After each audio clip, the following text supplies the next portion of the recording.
मान्यता के अनुसार लगभग 500 साल पहले गोवर्धन पर्वत के एक चट्टान से धीरे धीरे भगवान का एक हाथ दिखाई देने लगा। ये वही मुद्रा थी जिसमें भगवान कृष्ण ने गोवर्धन लीला के समय गोवर्धन पर्वत उठाया था।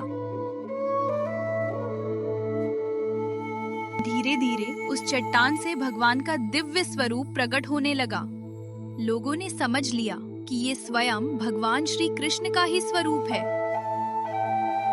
उस समय एक महान संत थे, वल्लभाचार्य। उन्होंने इस दिव्य स्वरूप को पहचाना और कहा कि ये स्वयं श्री कृष्ण का बाल गोवर्धनधारी स्वरूप है।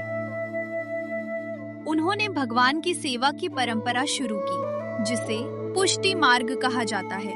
इस परंपरा में भगवान को राजा या देवता की तरह नहीं, बल्कि घर के बालक की तरह सेवा दी जाती है। उन्हें अलग अलग समय पर भोजन, वस्त्र और श्रृंगार कराया जाता है। 17वीं सदी में मुगल सम्राट औरंगजेब का शासन था। उस समय कई मंदिरों को नुकसान पहुंचाया जा रहा था। भक्तों को डर था कि कहीं श्रीनाथ जी की मूर्ति को भी खतरा ना हो, इसलिए भक्तों ने फैसला किया कि भगवान की मूर्ति को सुरक्षित स्थान पर ले जाया जाए। भक्तों ने श्रीनाथ जी की मूर्ति को एक बैलगाड़ी में रखा और मथुरा से यात्रा शुरू हुई। मूर्ति को राजस्थान की ओर ले जाया जा रहा था। रास्ते में कई स्थानों से होकर ये यात्रा गुजरती रही। जब ये यात्रा राजस्थान के छोटे से गांव में पहुंची, तो अचानक बैलगाड़ी रुक गई। कितनी भी कोशिश की गई, गाड़ी आगे नहीं बढ़ी। तब भक्तों ने समझ लिया कि भगवान स्वयं यही रुकना चाहते हैं। ये स्थान आज नाथ द्वारा नाम से प्रसिद्ध है। उस समय मेवाड़ के शासक थे महाराणा राज सिंह दपोश। जब उन्हें पता चला कि श्रीनाथ जी की मूर्ति यहाँ आई है, तो उन्होंने तुरंत आदेश दिया कि भगवान के लिए एक भव्य मंदिर बनाया जाए। और इसी तरह नाथद्वारा में बना श्रीनाथ जी टेम्पल, ये मंदिर आज दुनिया के सबसे प्रसिद्ध कृष्ण मंदिरों में से एक है।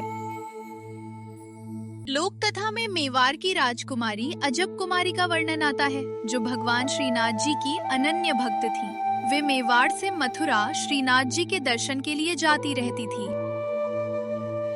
माँ भगवान के साथ चौसर खेलती थी। हर बार जानबूझकर खुद हार जाती ताकि प्रभु जीते। जब प्रभु खुश होकर कहते, मांगो क्या चाहिए, तो वे हर बार कहती, आप मेरे मेवाड़ में आकर बस जाइए।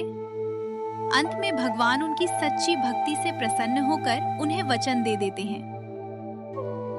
गोवर्धन पर्वत से प्रकट होने से लेकर नाथद्वारा में स्थापित होने तक भगवान की यह यात्रा भक्ति, वचन और चमत्कारों से भरी हुई है। जय श्रीनाथ जी।